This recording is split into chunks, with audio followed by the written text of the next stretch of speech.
So I will talk about best practices in R, specifically for HPC, right? So I will use the Acrobat Reader in this mode because in that case, I can show you my terminal as well. But let me know if the font size is okay or if you need me to increase it. So let me see here. So, okay, some best practices in R. First, it's strongly recommended, yes, to start with a single core program. So it means that as you are doing right now, you start with your Pi code calculation, and first of all, this code should produce the correct results. Yeah. So you don't see anything else than getting the correct results. In the case of Pi, you should get the 3.14 and so on, right? So this is the first step. And here it's important to notice that we don't care about the optimizations. And this is a quote from Donald Knott, a very well-known computer scientist, and it says premature optimization is the root of all evil. Yeah? So in the first step of your optimization, just get the correct results. And in this case, for instance, for this particular example, I'm doing a two-dimensional integration of the sinus function. So I'm integrating the sinus function of two, the sum of two vectors, x and y. And here I'm using a for loop. And here I am discretizing the loop, right, in the two dimensions. And I know the correct analytical result, which is 0 in this case, because I'm integrating from 0 to pi in both dimensions. So finally, I collect the result here and multiply by the size of the grid, right? Okay, so you may know that in R, the for loops are very slow, right? And this is also one of the reasons why I'm using these for loops, because in that case, I can see the speed up, right? But of course, you can do further optimizations to this code, as I'm saying here, right? After you get the correct results, start doing the optimizations. Yeah, but in the present case, I will use the two for loops nested, right? Okay, so this is the first step. Then after you have this correct initial program, yes, you can get the timing. So how long it takes, yes, in this serial mode, and this will be your baseline. As yesterday during the scaling part, it was mentioned that the serial code, yes, will be used as a reference point, right? And then once you introduce some further optimizations, then you can see how much is decreased, the simulation time, and then you can see the speed up. So how are you improving the code?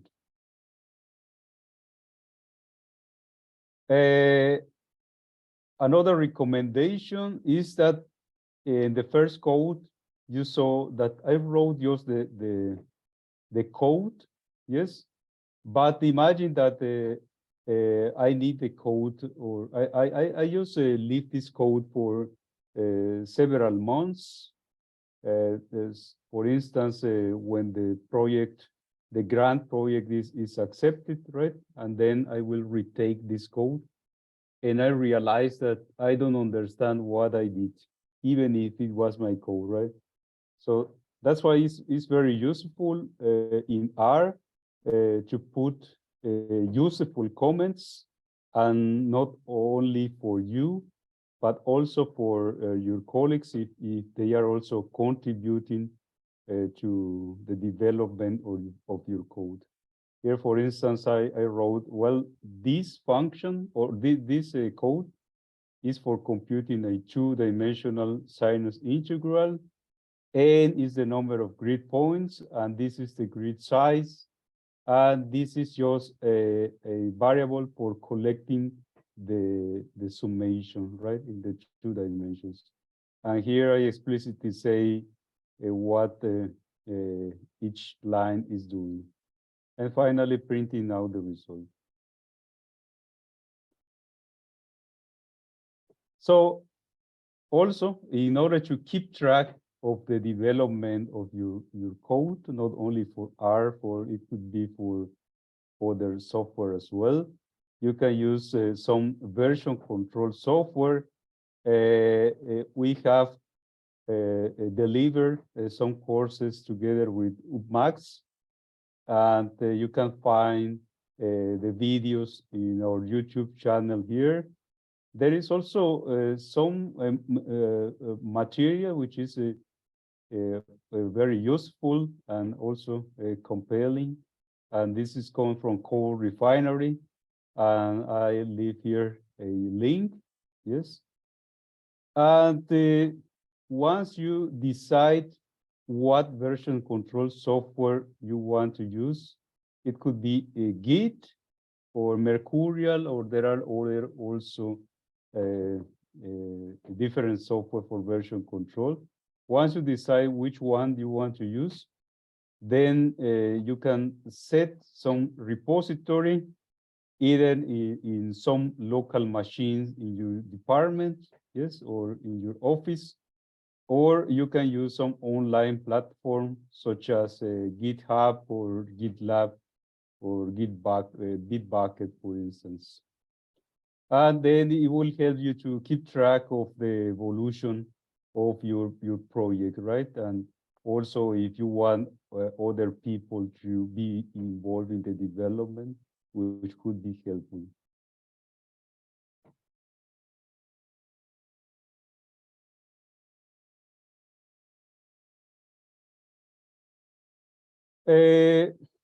So in the previous slides, we saw that the code was in a sparse way, I would say, because I just wrote some variable initialization at the beginning, then I for a double loop at the middle, and finally printing out the result. But it's very handy, yes, and also very useful for the development for your team, right?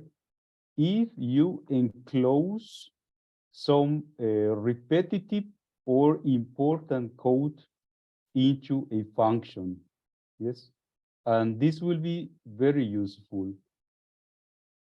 For instance, in my case, where I was computing the two-dimensional integral, then I enclosed all the relevant code into a function, yes? And these functions will be called integral. And why I'm doing this? Because it makes the code more readable, right? In that case, I can just call the integral n, yes, and then I know that I'm computing that two-dimensional integral. And this function can be used, for instance, in different parts of my project, not only in a single file, it could also be called from other modules in my code, right? And also it makes the code more readable for your colleagues.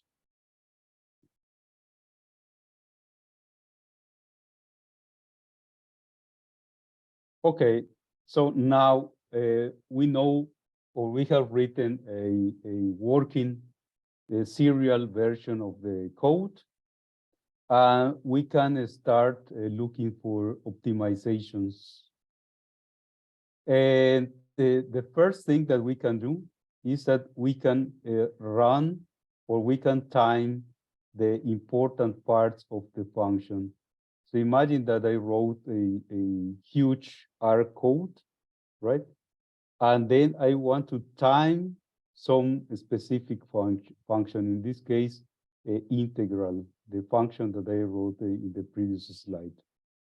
So you see now why it's important to write large pieces of code, or bundle them into a function, because in that case I can time that part and see if that is a bottleneck in my simulation. So here, let me see. Okay, I have R installed.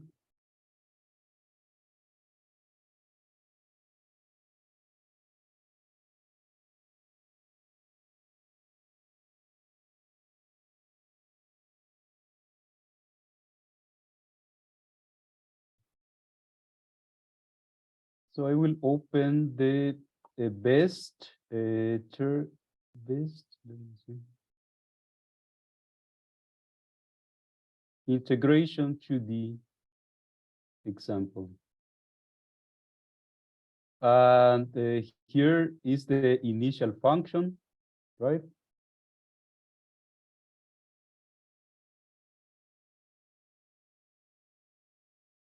This is the integral. Then I know that it's not very heavy to run this function. Then I can use just the login node to run this script. So I execute this function. Then I choose some size of the grid, right? And run it. And it will report just the time for this particular function. And this can be used as a baseline. So there is also a more a complete way to time the function, and it is by using the micro benchmark package. In this case, the simulation will be repeated some number of times, in this case 4 times. And at the end, you will see some statistics, right? Besides the one reported by time elapse. So I can reduce this number here.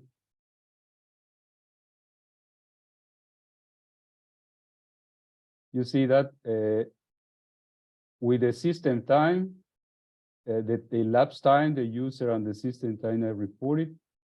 But if you load it, or you load the micro benchmark, then some statistics is displayed as the mean, the median. You can see more accurate results when you are timing your code. Okay, so going to a different suggestion, you can organize your scripts into a project. For instance, in this example, one can put here in the front end the README file, and also very important, the license type of the code. And you can include, for instance, a scripts, a section where you write all the scripts, or it could be called, for instance, the source files. And there could be also a documentation folder where you put all the information related to the functions that you're using. So keep in mind this type of organization. This is just an example. It could be more complicated or more complete. So we have seen in this course different types of methods to parallelize the code and to make it faster, right? But even when we apply different techniques to make the R code faster, sometimes, or in general, I would say R is not that fast compared to lower level languages such as C, Fortran, or Julia, for instance. And then it could be a good idea to incorporate these languages in the very expensive parts of your code, right? And the good point from R is that it has a very good integration with these other languages. So for instance, if you detect that the two-dimensional integration is very slow in R, right? You can go and write your code in some other language, or see if there is some library from other language that can be called to R. And R has a good integration, as I said, for this type of languages. We have mentioned that several times, that upon working on the login nodes, just try to run a lightweight task and otherwise use the queuing system, right? So it was mentioned previously that there are some libraries, for instance, the linear algebra libraries that are threaded by default. For instance, the one mentioned by Henrik, OpenBlast, right? But sometimes, yes, the mechanism for threading needs to be handled explicitly. Yeah. So, for instance, imagine that I will put this situation, and maybe it doesn't happen, right? Imagine that you want to use some threading mechanism for solving a linear algebra operation, such as matrix multiplication, and you are doing this calculation within a cluster that also Henrik Sassi mentioned, right? So if we are not cautious about how to set the number of threads and the number of workers for the cluster, and we don't request the appropriate resources in a Slurm, for instance, then we can create an overhead. Yeah. And just pay attention to this situation. And in our case here, in other centers, there are some different tools to monitor the usage of resources. And at HPC2M, we have this command line tool, which is called job usage, right? And I can show you how it works. So for instance,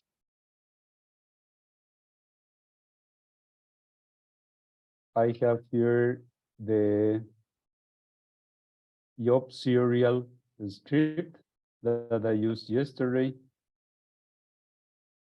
And here I can submit the job, job serial.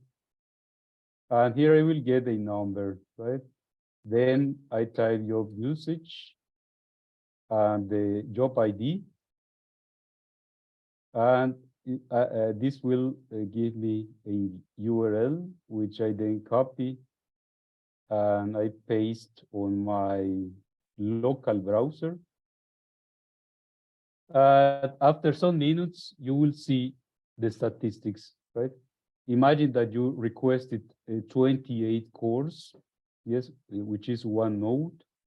Then if you are using all the 28 cores, you will see a line here saying that you're using 100%, right? But imagine that you requested 28 cores, but you are using only 1%, yeah? So it means that basically the job is not running, it just hanging, right? And there is also information for the memory. So one thing that could happen in R is that you try to replicate the data, right? For instance, when you create the cluster and you replicate the data on each worker, yeah? And it is not a problem if you don't exceed the requested memory. But sometimes the databases or the data frames are just too big. And then if you try to replicate the data on each worker, then you will exceed the memory, and then you will get some error from your batch job. And here you can monitor if you are exceeding the memory, right, that you requested, or even the CPU utilization that could happen. For instance, if you are using multi-threading, threading mechanism and the clustering. Okay, let me move forward. Yes, in R, because I mentioned yesterday, it's a relatively old package for all software, so it's very complete. And because of that, there are several groups that have developed different versions of the functions. For instance, just for principal components, I am aware of two possible functions, prcomp and printcomp. And if you time these two functions, you will realize that one of them, I think this one, is much more faster than the other. So make a search and see if the function that you want to use and it's time consuming doesn't have a counterpart which is much more faster. Also, something that is common in our jobs, I would say, is that one needs a lot of memory, right? So, and be aware that the memory available per core on Kmeans, for instance, but it changes considerably for other machines, right? And also for your laptop. So the memory is about 4 to 7 gigabytes per core, right? And if your core is memory demanding, one trick that you can use is that you can request more CPUs than you need with the -n option in the batch script. So for instance, imagine that your code is serial, but it requires 120 gigabytes, right? So what you can do is that you can request one complete node, yes? But if you take a look at this CPU utilization, you will see that then you are using about 10% of the node, right? But the memory is used mainly, right? So this is one trick that you can use. And another pattern that can be found in R is that one needs many single core jobs. And the job arrays is a feature of R that you can use. And here I provided you with an example. Let me open it.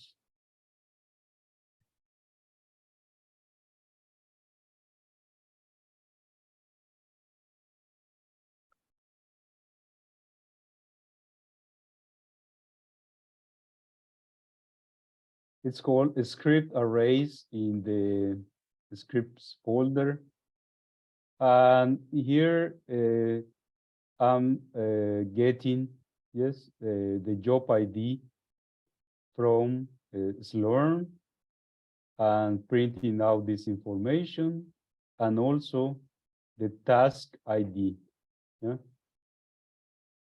This is a one way to get the parameters from Slurm, right? So that you can use these two values in your script. For instance, imagine that you want to change the number of sequences, right, that you want to analyze. And then you can use these values as parameters, right? Modify them in some way to correlate with the sequences. And here it's the batch script that we can use for this job. And essentially, the main difference is that you write the S batch line, and here is the number of a task that you will run, right? So in this case, I will run 28 tasks using one core each. Yeah? So in the present case, let me see. So for instance, for the present case, I will run it.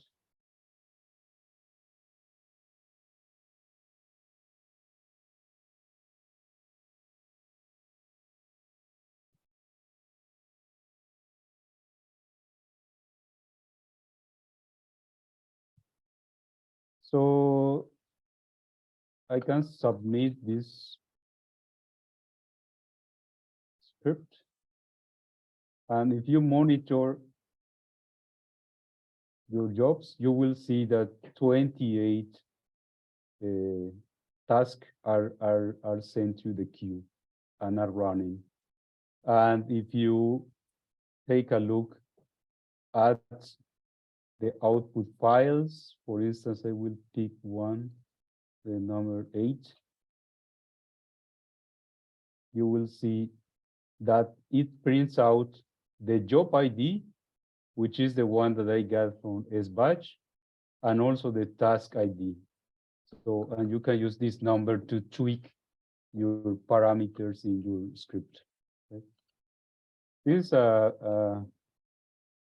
a good way to support the many one single core jobs. The last recommendation is that try to keep your bash RC file clean and simple. Yeah. So you have seen that in order to run RStudio, for instance, you need to load some modules as I'm doing here. Yes, and this is just for R. But maybe you think, well, I can do that directly in my bash RC file, right? Because I don't want to type these modules every time that I need R. But pay attention to this And keep in mind that maybe you will also use another software, maybe MATLAB or GNU-Plot or XMGrace, I don't know, any other software. And these modules can interfere with your bash RC file. This is also especially important if you by yourself are trying to install Conda or something related, and then you try to source these files in your bash RC file. This can be problematic and not easy to discover the error, because then sometimes you can say, well, it was working yesterday, but right now not. And maybe it's because you modify your bash RC file. So try to keep it simple, yes, and pay attention to what you are writing there. So that's it for this section. So is there any questions at this point?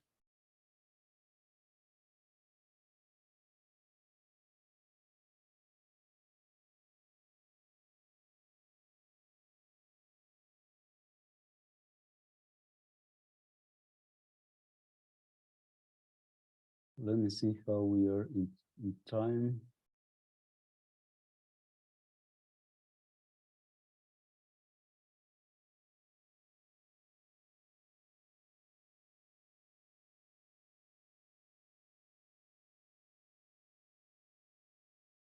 So if there are no questions at this point, I can continue to the next section.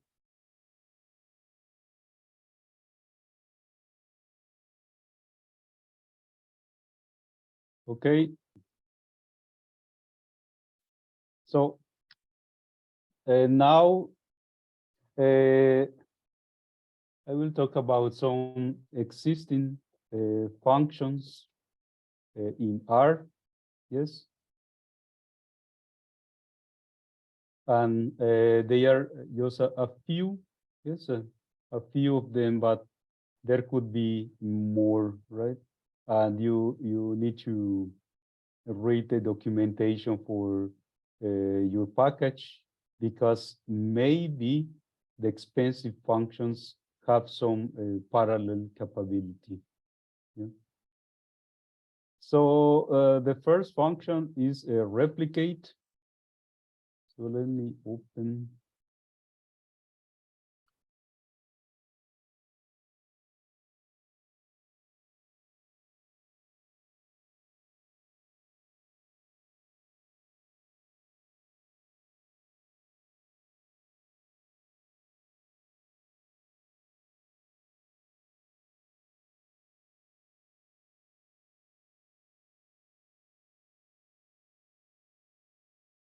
This existing functions.r script. Okay, so the first function that we can see here is replicate. Okay. So essentially, as the name suggests, it replicates, yes, the initial data. And here, for instance, I can start with this part, this vector x, and you see what is the content.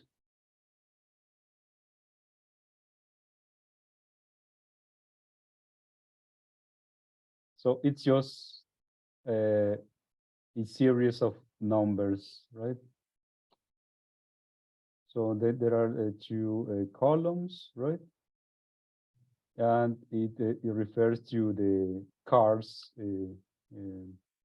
database provided by R.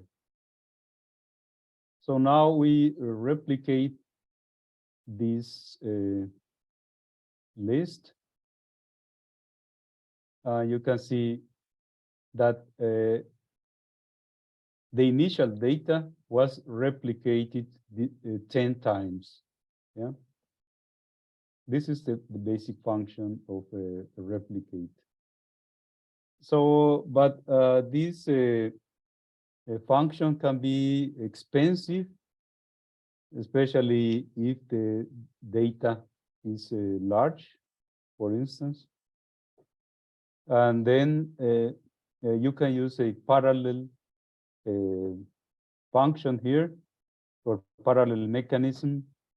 And instead of doing a replicate, is in the serial version, you use the MC laply that we have seen with Henrik. And essentially, it does the same. It takes the initial X vector and initializes an empty list, and it replicates the data, as you can see here.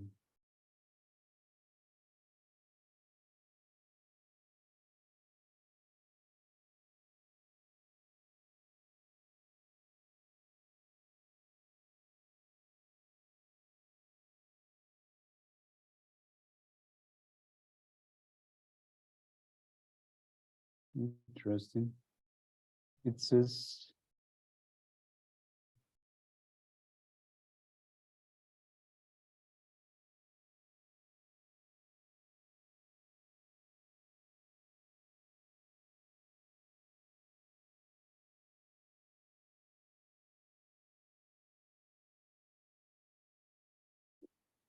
okay, so I got an error at this point. Let me see.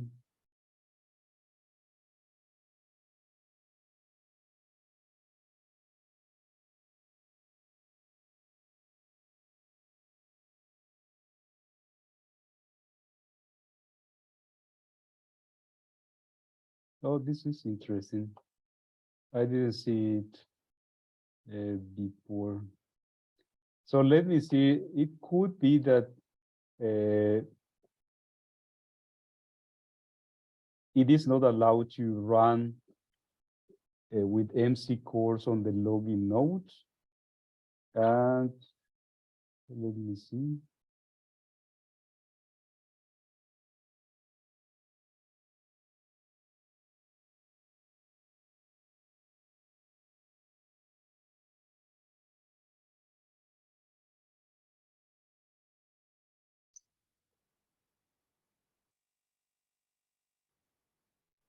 Oh, this is interesting. I think it is because you're on the login node. There are many things that, many parallel or shared jobs that will not run on the login node. Yeah, that's correct. Yes, that's correct. So I also tried this on my personal computer and it's giving me the same warning message.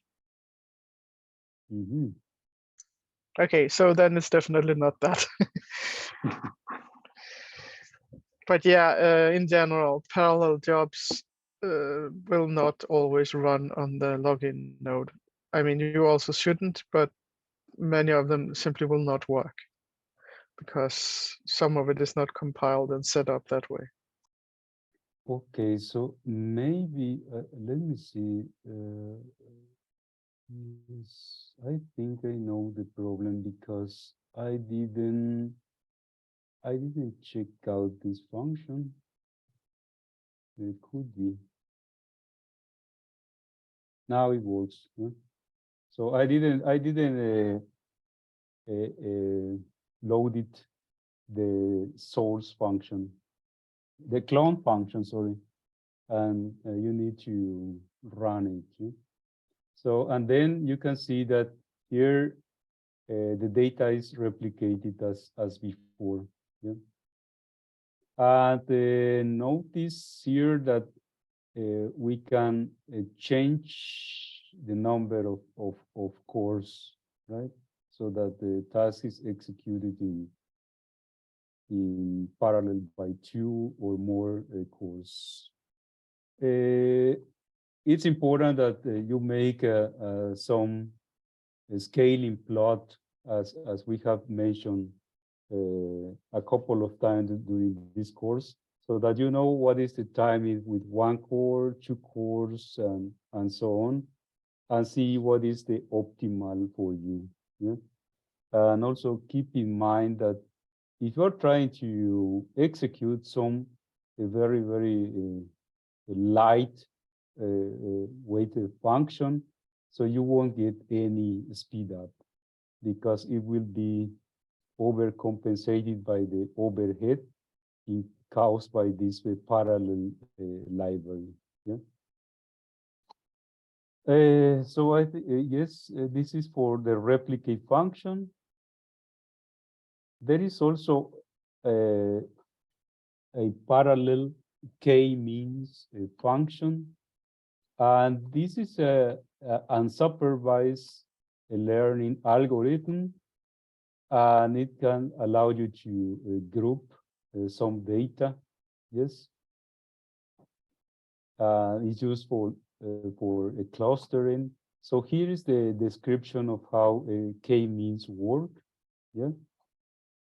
Essentially, you start with some number of centroids, and then you see what points are close to that centroid, and then you iterate until you achieve some convergence.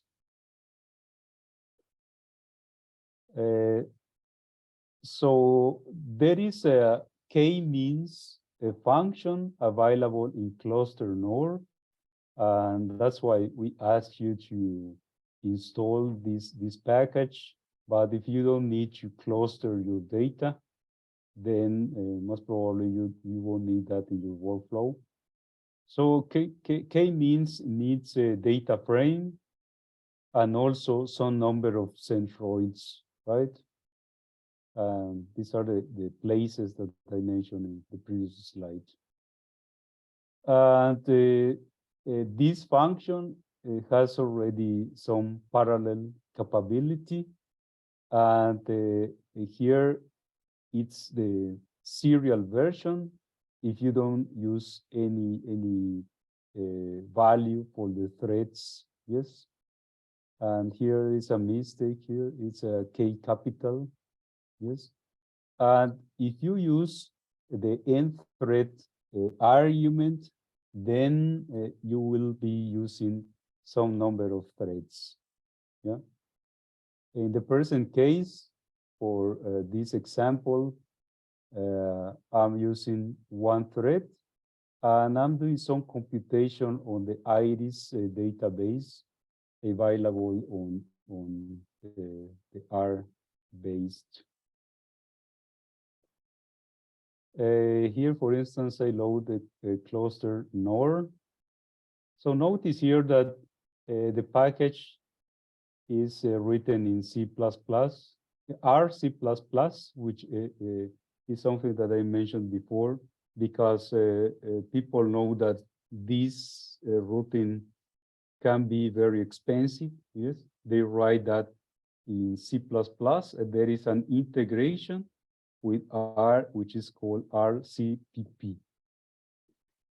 So then we load the matrix and we compute the K-means by using one thread. We can also change this to a different number of threads.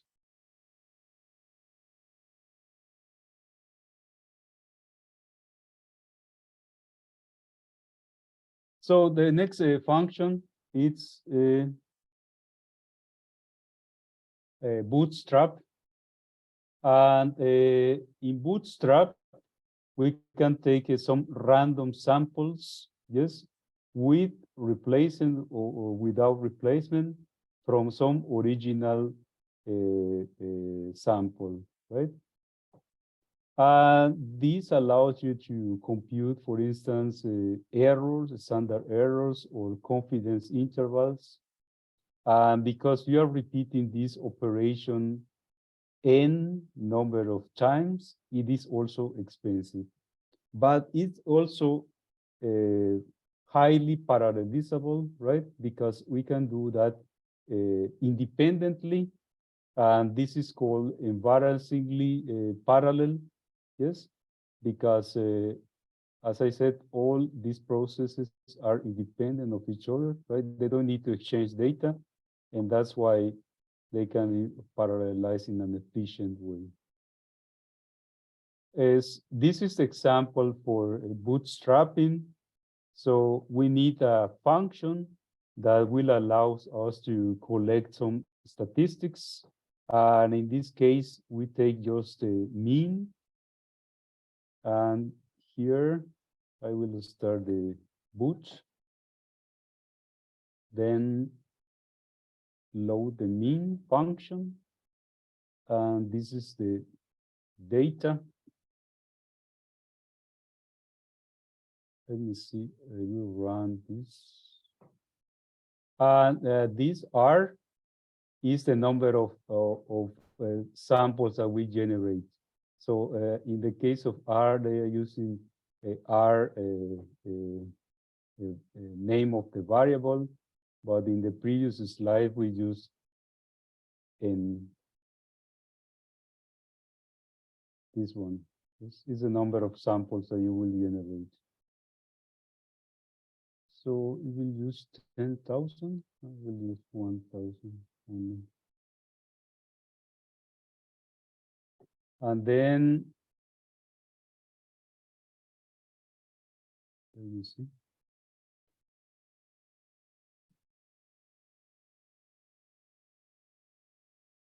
So it seems that the font size here is just too big, and I will need to reduce the size. But if you execute the font size in this RStudio, but if you execute this code, you will see the expected Gaussian distribution. Then you can compute the confidence intervals, right? And they provide you with this information here. And a good point is that you can parallelize, or there is some capabilities for parallelism in the boot function, which is the one that is computationally expensive. Yeah. So you can execute this part, yes. And here you specify the number of CPUs. So there are some options that one can use for parallel. In particular, if you don't use this argument, then by default, you won't do any parallelism. Yeah? If you use a multi-core, then you will use a parallel package as a backend. Yeah? And if you specify snow, then you can use a snow and permutation. And also you can start a cluster as we saw before with the make cluster specification. Okay.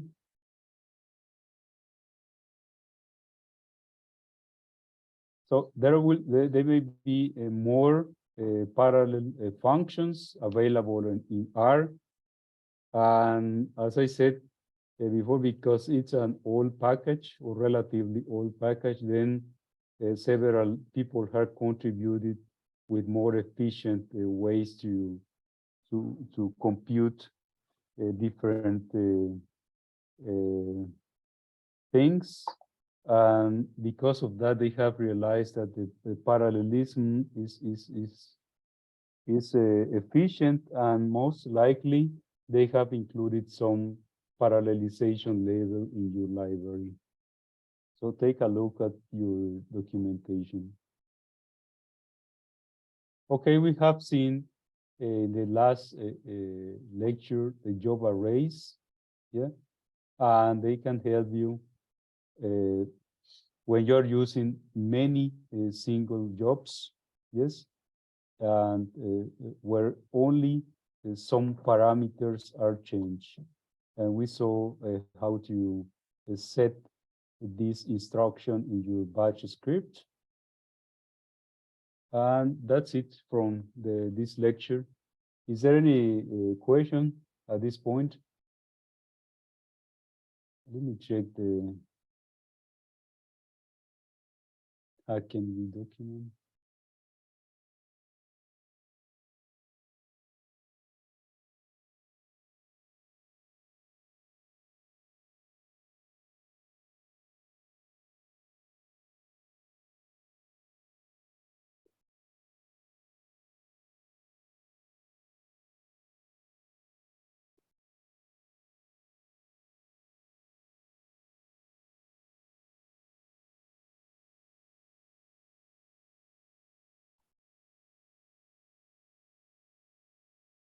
Here I can see a question.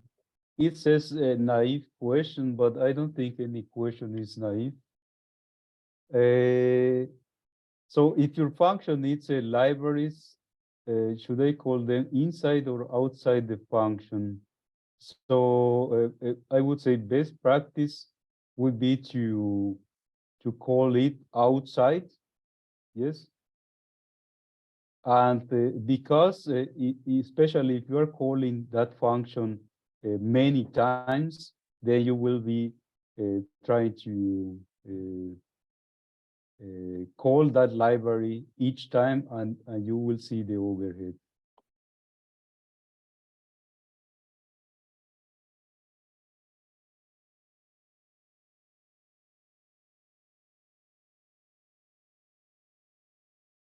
Checkpointing in R is possible, and you also need to take care of this, yes, because in my scripts, I can show you. Okay, so in my script,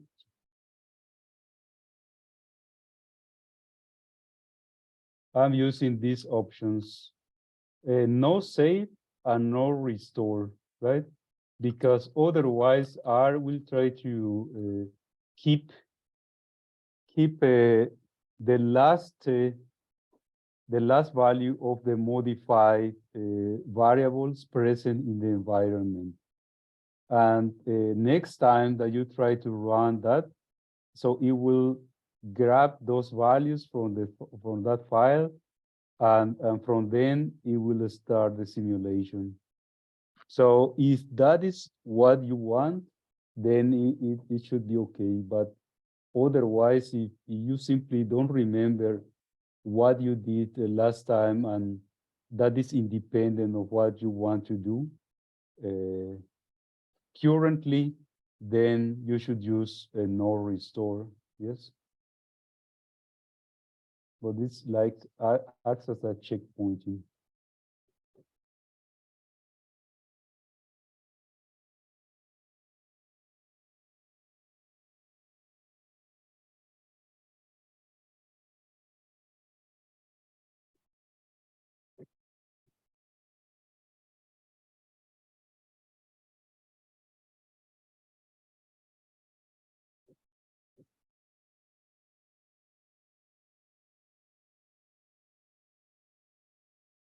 Is there any further question? Section for questions and comments in general from R or this course, the content. So if you have any questions, you can tell us. I can start by giving an answer regarding the last lab in the shared memory computing, when I asked you all to look at for each. There was no answer in the script there. I have now added it, so there is an answer there. And please run it if you want. I know there was some question regarding, well, I don't see any benefits in parallelization there. And I made an answer and run it as well. And I can see there are some benefits, but only on a couple of cores, and then it goes up, the time goes up. And I think that is a really good example to showing that parallelization works up until a different level. And after that, instead, you get so much overhead that it actually increases the time rather than decreasing the time for your analysis.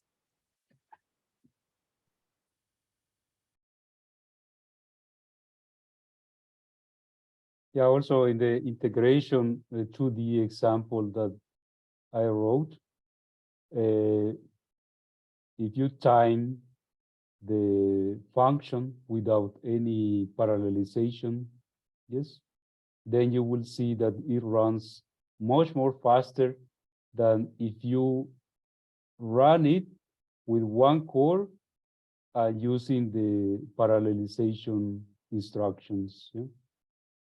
So, and that's why there is a big overhead from the parallelization routines. But where does the benefit comes? So if you are also more curious and you go beyond the 4 cores, then you will see a decrease in the simulation time. So yes, I try to make these plots where you put the time of the simulation or the time for a specific function, and then you use different number of cores. It's also useful when you request some resources in HPC centers, right? And then you think, well, I will, my script will be using very well 28 cores, yeah, or 64. But actually the optimal number of cores is just 4, yeah? Because beyond 4, there is also an overhead, and then could be a decrease in performance. So a plot for the speed up versus the number of cores is very instructive.